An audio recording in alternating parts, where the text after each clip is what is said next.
So, a very good morning, greetings, and welcome back to our ongoing series on disaster management. From today's session, I will be discussing some of the uh, individual disasters. Uh, Today, I am covering a basic layout about landslides. The disasters and the way I am covering these presentations and the data I have prepared, so it will be very helpful for you not just for covering these type of disasters, but also for covering other types of disasters and how should you prepare. And whenever some questions come up in your university exam, to give the brief layout or brief details or various types of questions might come related to particular disasters as it is also mentioned in our syllabus. So it will be very helpful for you to create data, create your notes for different types of disaster accordingly. So with this, let us start from with today's session on landslides. So myself Dhruv Saxena, let us start. So by landslide, what do we mean basically? We refer to downward sliding of some huge quantity of land mass. As this image shows, there was a land mass. It may be a soil mass or some filling or whatever natural material, which due to some reason, which it has failed. It has failed to hold together as it was before, and because of which, as you can see, all this material slipped away and it came falling down in the downward direction. Now, disaster occurs when, for example, imagine there is a road here passing through the hill, and if suddenly this landslide occurs, then it will be very problematic for ongoing vehicles and people. Further, as you can see, there are a lot of residential buildings here. So, again, it might create a havoc in these places. These buildings might collapse directly due to the excess weight of the soil. The people inside might die, and there will be human as well as financial losses. Now, it mainly occurs along the steep slopes of hills or mountains and may be sudden or slow. So, at many times, mostly in the situations when there is either earthquakes or there is heavy rainfall. Now, what happens due to rainfall? The soil loses its bonding properties. As we say, as a geotechnical engineer, as we say that soil loses its shear strength and it fails along a particular slope. So, due to that failure, the soil mass or the any type of land huge mass, it directly starts slipping at a particular curve or a particular line. And this process, as it is said, it might be sudden, that is, it might be rapid and instantaneous, or it might be slow, that gradually the land mass might be shifting or slipping. Next, we can classify earth movements. All movement of land masses are referred as landslides, okay, but they differ in many respects. Therefore, all these types of landslides are categorized as earth movements. So I have classified them into three types, that is earth flow, then we have landslides and subsidence. These three terms we have heard in different contexts, but we generally considered them as landslides only. So further I have discussed about earth flow type of earth movements. So in which the concepts like soil fluxion, creep, rapid flows might occur.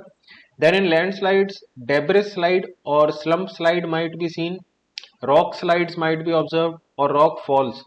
Then in subsidence, plastic flow or collapse. We'll be discussing about them in detail in later, but as a brief idea, you can even, if classification and further details are asked, you can write them down based upon this classification system.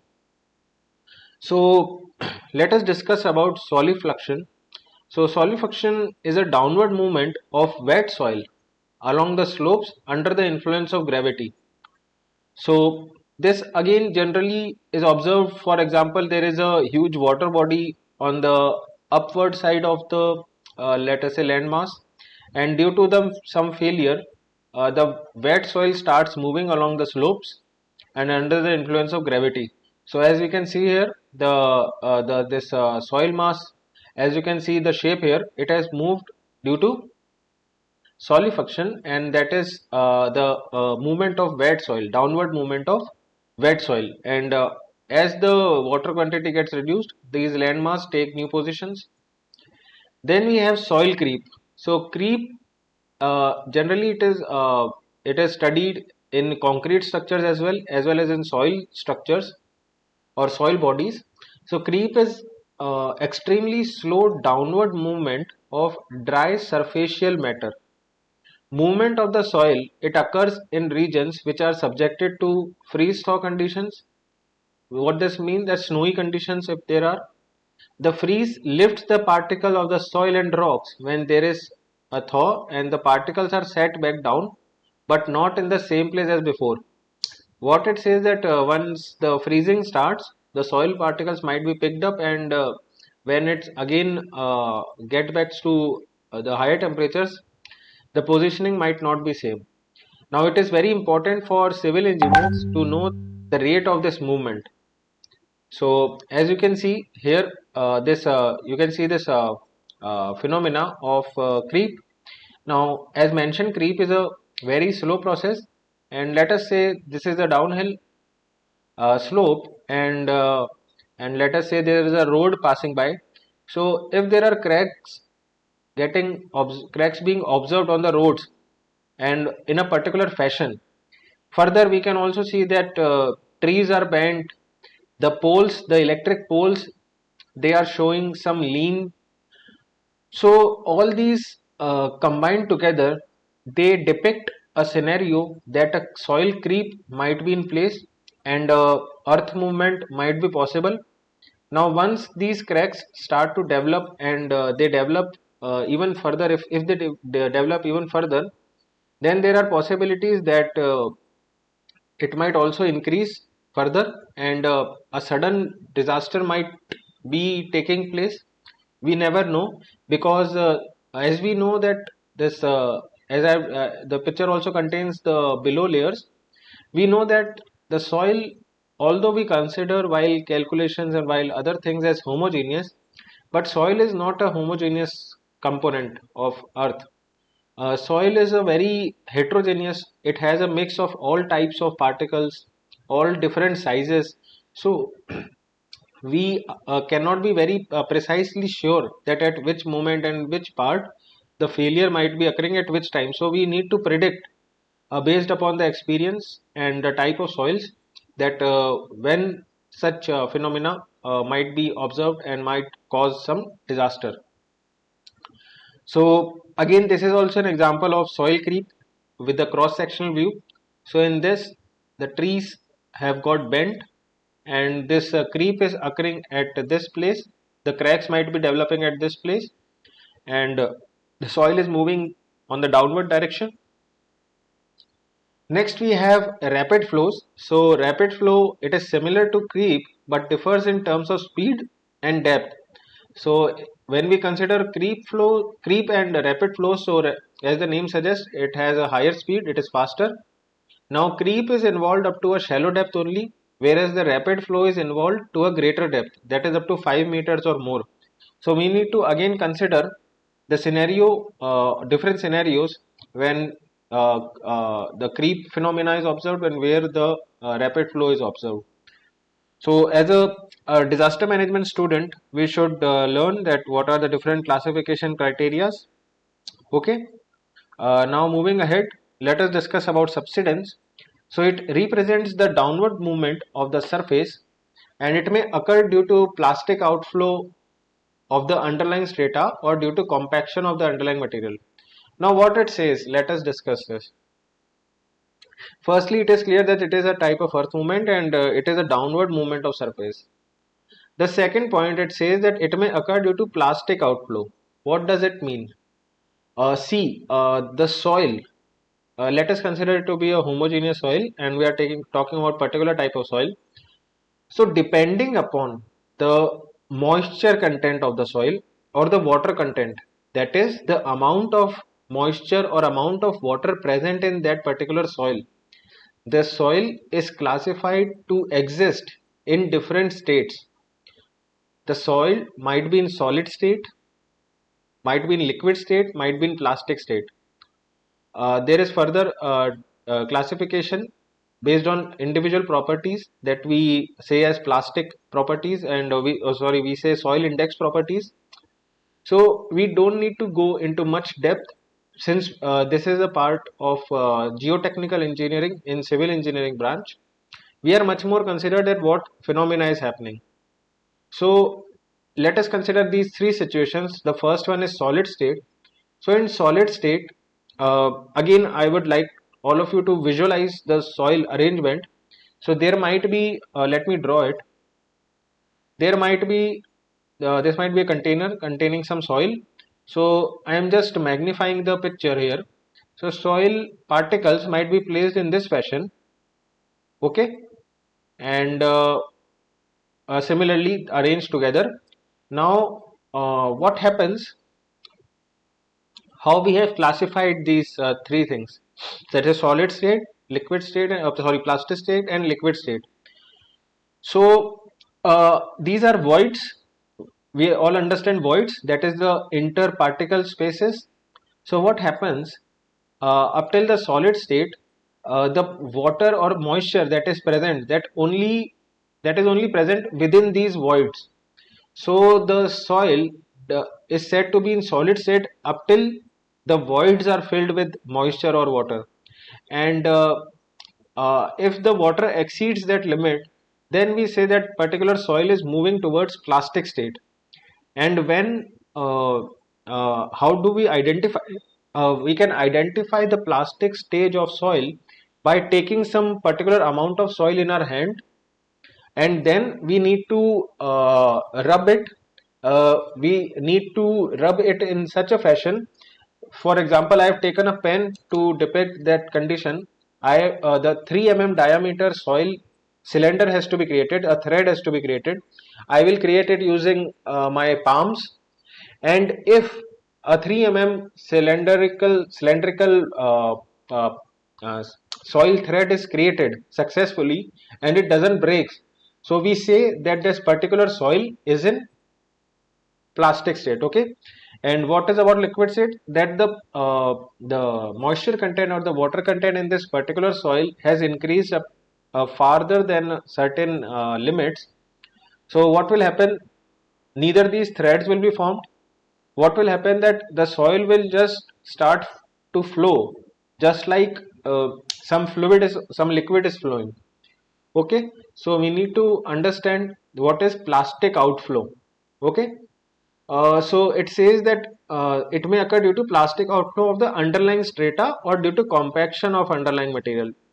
Now what is compaction? Compaction, as the word suggests, due to any dynamic force or due to any other forces or any particular movement, the strata, that is the layer below the we are talking about the due to compaction of underlying material. So underlying material, that is the layers below the concerned or the visible layers. So if there is compaction, there might be movement of soil above it. Let me again draw this. This is your downward slope. This is the area that we can see, okay. I am drawing the topsoil with the inverted triangle. Now what it says, that let us consider this is your layer 1 and this is your layer 2. Layer 2 is downwards, that is below layer 1. So it says that layer 2, up till layer 2 soil is compacted, that means it is tightly packed. Now this particular soil, that is soil between layer 1 and this one line and line 2, this is loose. So what might happen, that this particular mass of soil, it might start to flow in the downward direction. So this is your subsidence due to compaction of the underlying material. Whereas in the case of plastic outflow of the underlying strata, what is happening? Let me clear everything out. Yeah. So what is happening, again I am considering a similar example. This is your second layer and this is your first layer. It is not necessary that they will be parallel. Plastic outflow of the underlying strata says that the material below, it might get into plastic stage due to excess moisture, and it might start showing subsidence, that is movement in the downward direction. So we need to take care about it. and if we are able to identify that there is a considerable amount of plastic outflow, or there might be a differential compaction in the soil material, then a condition of subsidence might be developing. Okay, so as I've written here also, plastic outflow, it may occur when a plastic layer like clay bed is squeezed outwards due to overlying heavy load, and subsidence due to collapse, it occurs due to extensive pullout of large volume of underground water or due to subsurface solution activity in limestone terrain. So again, it is also to be noted that plastic outflow, that is this first type of phenomena, it is generally observed where the bed material is consisting of clayey soils. Now soils can be of many types. Soil might be gravel. I am just classifying the soil based upon the particle size. Soil might be sandy or soil might be clay. This is a very basic classification. We will not go in much detail. So based upon the particle size, I have classified, and plastic properties as such are mostly observed in the soils which are finer than sand, that is clayey soils, silty soils, loamy soils. So all these soils show plastic properties, or these index properties in very well representation. So let us move ahead. This is a very famous example of Leaning Tower of Pisa, that is in Italy. So the tilting, as we all know that it is tilting and acceleration is there. What is the reason? It is accelerated as the groundwater was withdrawn from the aquifers to supply the growing city. So this was the reason that on a particular side of the building, the soil, it got settled, and this tower was finally, as you can see, it is now tilted, and it is also said that it is continuously tilting also. So these might be problems which might be occurring due to this earth movement, that is subsidence. Now let us discuss some more details about landslide. So if a mass of earth, it moves along a definite plane or surface, the failure is termed as landslide. So as you can see in this particular example, I am drawing just the basic outline of where the landslide has occurred. So along a definite plane, that is along this definite plane, that is fixed plane that we know, and the surface we know, the failure occurred, the surface failure occurred, the soil got loose, and due to action of gravity, landslide occurred. Now large block known as slump block moves during the landslide. So this is your let me clear. So this is your slump block, that is the excess soil mass that has moved from the above surfaces downwards. Now the scar above landslide is easily available. We are again talking about the same definitive area. Then they can occur along a slope where the internal resistance of the rocks are reduced, or they lose their holding capacity. Now this I have discussed earlier also. Here they are discussing about rocks. We might discuss it about soil. So the concept remains the same, that the holding capacity in case of rocks and the shear strength or the slope, that is the slope stability of those soils, have loosened, and because of which landslides have occurred. Now it is very common that after earthquakes these phenomena might be seen, and after removal of part of slope due to construction, and particularly construction of roads, it might be seen. So as we can see in this picture, we can see that construction of road is observed along this line. So there might be a situation that due to this construction of road, this excavation was done. As you can see, I am drawing some vertical lines here. So due to this excavation, this area, it might be having a weaker section than the adjoining areas. So what might have occurred, that the above soil mass might have collapsed, might have failed, and this entire slump block, it came from the upward side to this downward side. Okay, So two things I have mentioned, that it is common that after earthquake it might occur. It might occur due to heavy rainfall also if the soil penetrates well below the topsoil. It might occur due to upflow of the groundwater. Then it might also occur due to man-made activities like construction of roads or infrastructure. So these are some of the things, and definitely while doing such type of construction activities, the site engineers as well as the other workers there, the senior administration, firstly we should take a note of what type of soil is there, whether it is capable to hold this soil, uh, this strength, whether it has the strength to hold the soil if we excavate. Next, a concept of retaining walls come. It is a quite familiar term to all of us, I believe. Retaining walls, a very simple construction I am drawing. This is your retaining wall, might maybe, and this is your soil mass.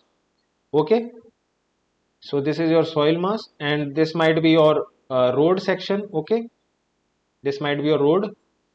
So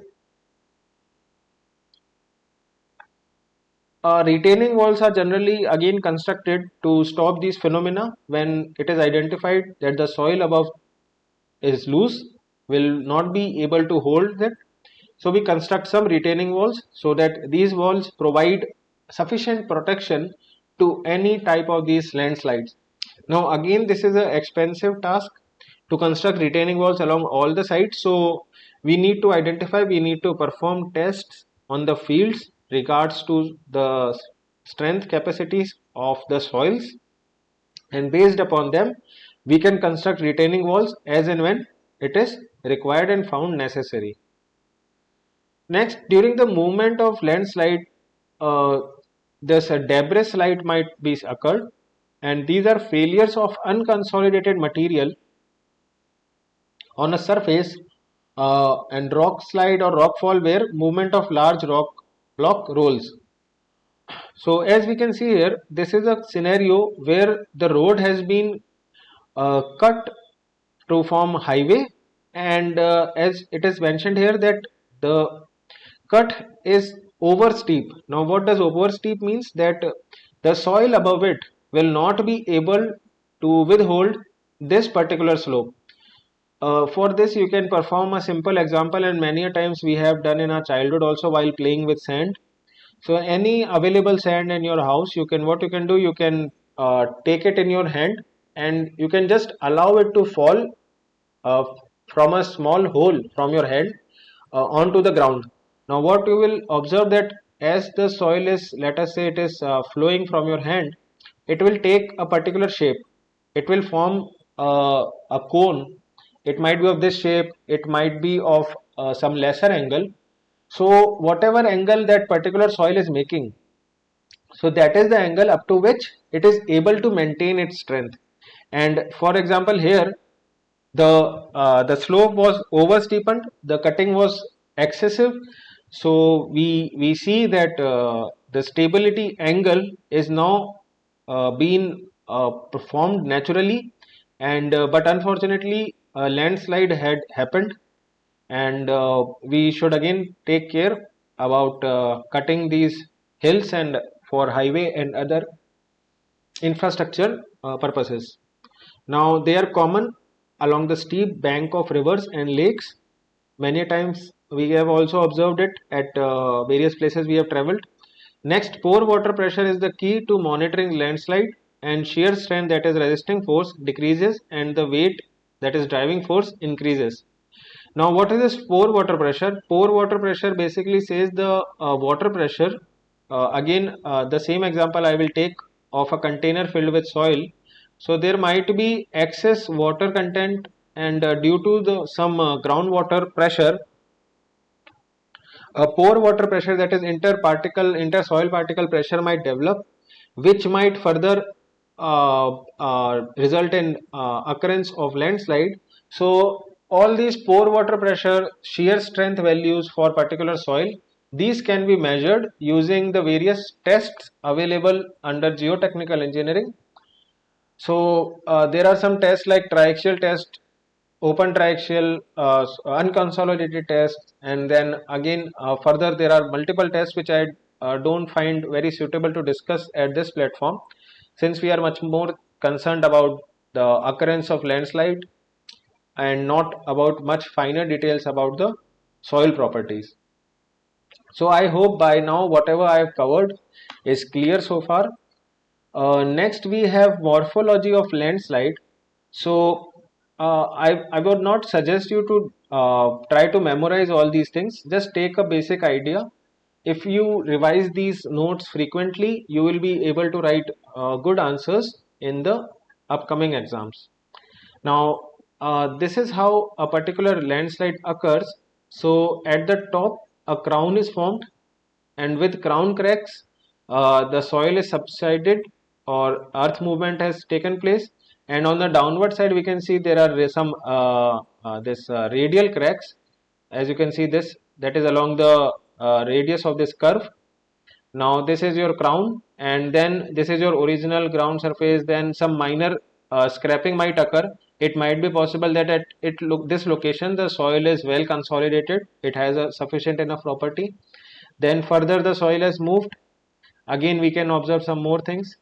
Now we can also see the surface of separation, that is from this part the soil mass has separated. Then this is your surface of rupture. From this place the soil got ruptured, and because of this this surface was created. Then this is your main body. Okay. Then toe of surface rupture. Okay. uh, toe, what how can I visualize you? For a very simple note, consider that there is a person standing here with his heel and toe. So what will happen? I'm talking about a shoe. So let me draw a, a very pathetic diagram of a shoe. Now this is not a very good diagram to be drawn for a shoe, but this is your heel portion and this is your toe portion. So if you place your feet here, how will the soil collapse? Wouldn't it be the similar fashion? Since most of our pressure of our body, it occurs on the heel. So if you place the foot like this, this such type of soil movement might be observed, and hence we have named it as toe of surface rupture, since our toe will be placed here. That is a very simple representation of the problem, and for nomenclature we have used toe and heel, and also we can relate it to our human day-to-day life as well. Next, which are the areas that are prone to landslide? So any place that has observed old landslides, further bases of steep slopes, bases of some drainage channels, then developed hillsides where leach field or septic systems are used. Then what are some of the causes of landslides? Now I've further classified them as internal causes and others. So influence of slope. So we should definitely take a note of it. So influence of slope, it provides favorable condition for landslides.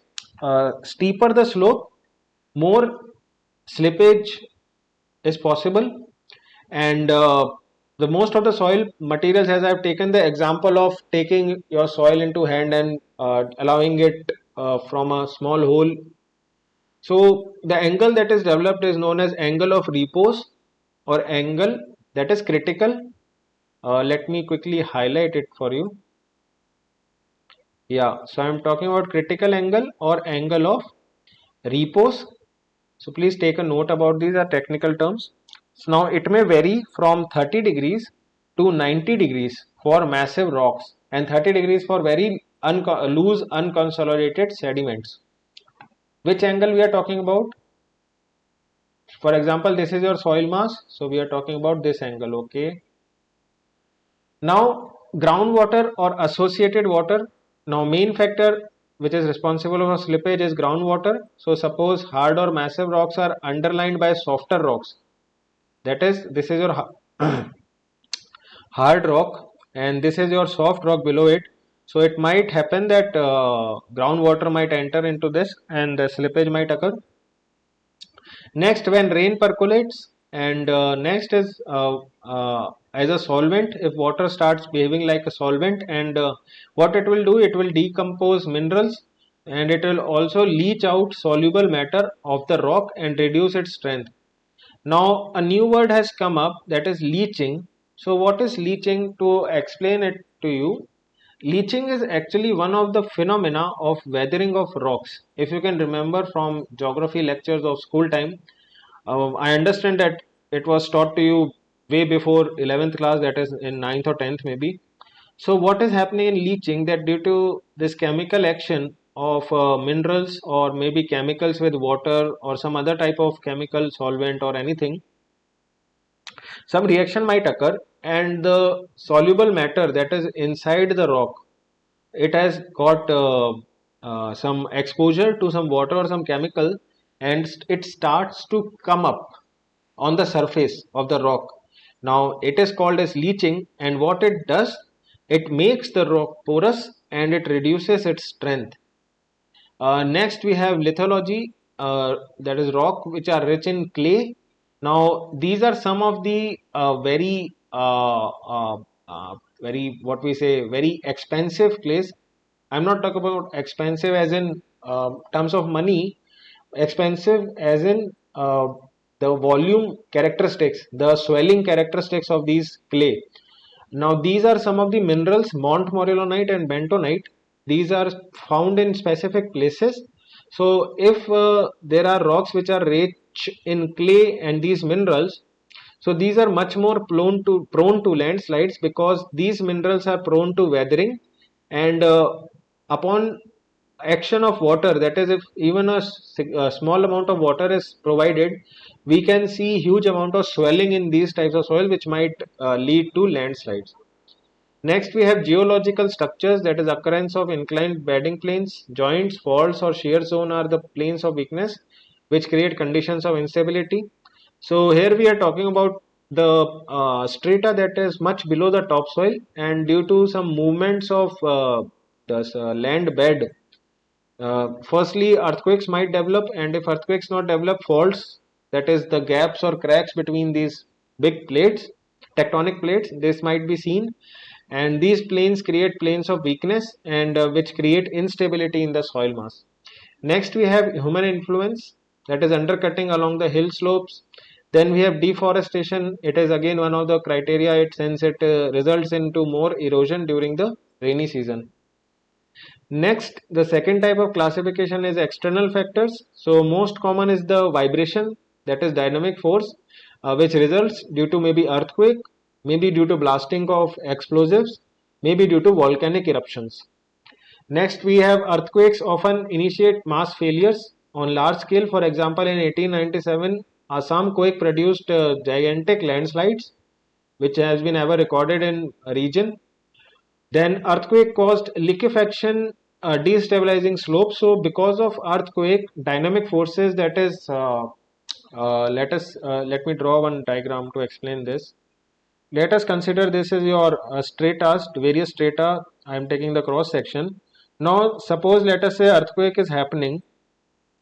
So as we have learned about earthquake, that earthquake occurs in waves. So multiple waves might be coming in lateral direction along the soil mass. So due to this waves, some dynamic force is exerted on this soil mass laterally from both the sides, or from one of the side, whichever might be the condition, and due to this lateral movement, due to this lateral force along this soil mass, there might be possibility of a phenomena known as liquefaction, in which the soil basically loses its strength. So I'm giving you a very brief and basic definition, since we are not studying geotechnical engineering here. We are much more concerned about just learning what are the factors for landslides. Next, volcanic eruption may also trigger landslides. Okay. Now some of the preventive measures, the main factors which contribute to landslide are slope of this particular. Okay. Next we have water content, geological structures, whether the sediments are loose or unconsolidated, then what is the lithology, Is there any human interference in that structure?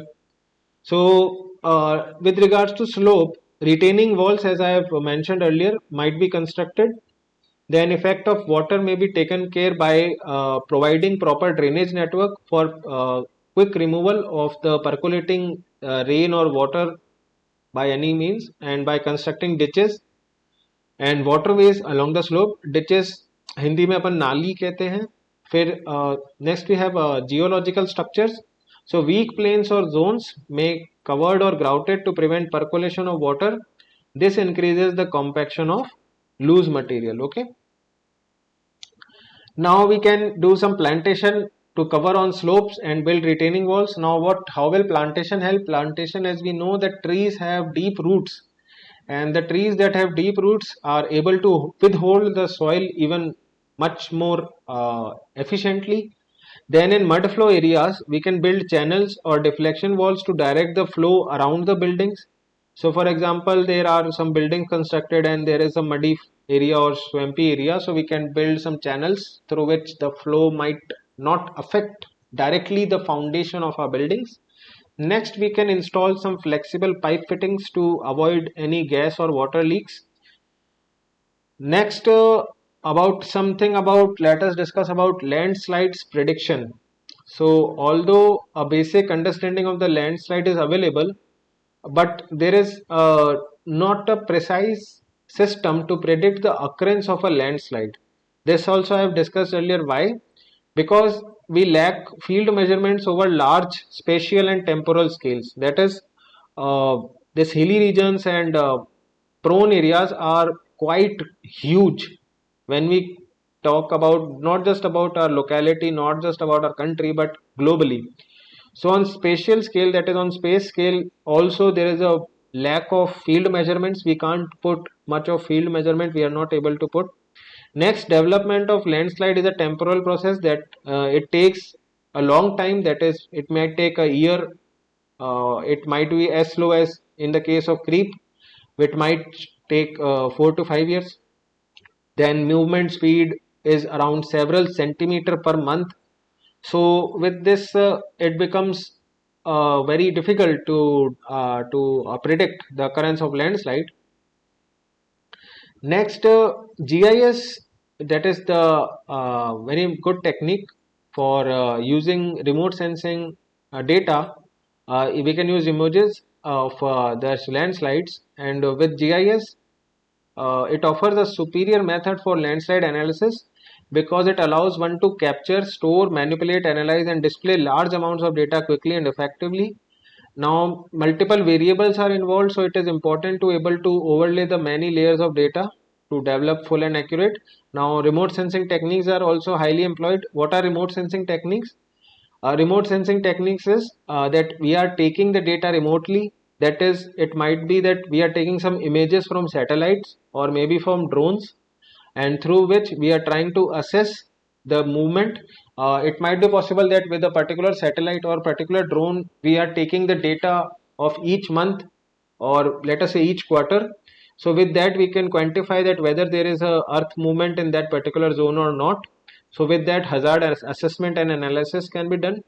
Now before and after aerial photographs, as I said, satellite imagery can be used, and we can classify the factors like slope, lithology, land use, land cover to be used, and it can help in predicting the future events. Next, using satellite imagery in combination with GIS on the ground studies, it is possible to generate maps of likely occurrences of future landslides. Now what should I do if I live in an area at risk from landslides? So firstly, we should as a local citizen there, so we should learn about local emergency response systems. What are the evacuation plans by the various disaster management authorities? We should talk to everyone in household that if in case a landslide occur, then what should be the steps we should follow immediately. Then we should create some mock drills. We should create and practice an evacuation plan for family and businesses. Then we should try to provide or also maintain emergency preparedness kits. Next, we should become familiar with the land around where we live and work, so that we understand the risk in different situations. Next, watch the patterns of stormwater drainage or slopes near your home, especially where runoff water covers. Okay. These are some of the techniques or things which one should be taking about care about. Now, in case of evacuation, these are some of the items which should be gathered as emergency kit, and definitely uh, it is not possible to maintain all these things for a long time, but in case there is some prediction or there is some possibility based on experience that at this particular season of the year or particular time that some landslide might be occurring, so we should be ready with these things. Now, what should I do if a landslide is occurring or likely to occur? Now, again, individually these things can be asked you as a question, so please stay with me with this lecture. Now, if you suspect any imminent danger, evacuate immediately, inform affected neighbors if you can, and contact your public works, fire, and police department. Next, we can listen for unusual sounds that might indicate moving debris, such as trees cracking or boulders knocking together. So these might be some indications about occurrence of landslides in near future. Then if you are near a stream or channel, be alert for any sudden increase or decrease in water flow. Now we should be especially alert while driving. We should watch for any collapsed pavement, mud, fallen rocks, or other indications which might show possible debris flow. Next, if you are ordered or decide to evacuate, take your pets, animals with you. Next, consider precautionary evacuation of large or numerous animals as you are aware of the impending danger. Now, what should I do after a landslide? So, stay away from the slide area, because a landslide, uh, it is not like that once the slope has failed, the soil mass has entirely come down. There might be a situation or a scenario where even the landslide has not completed its process. It might be possible that still some more layers are under a process of failure. So until the rescue teams come, they assess the situation, they remove the soil mass, the land mass debris. Until then, and even for the upcoming few days, we should avoid that particular area. Then we should check for injured and trapped persons near the slides. We should help our neighbors who require special assistance, especially infants, elderly people, and people with disabilities.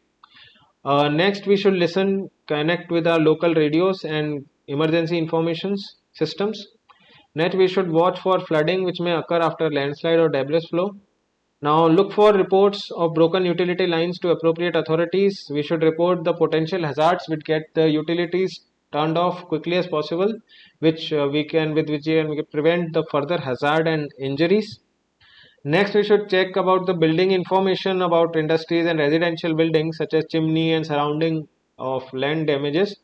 Damages to foundations, chimneys, or surrounding land may help to assess the safety of area.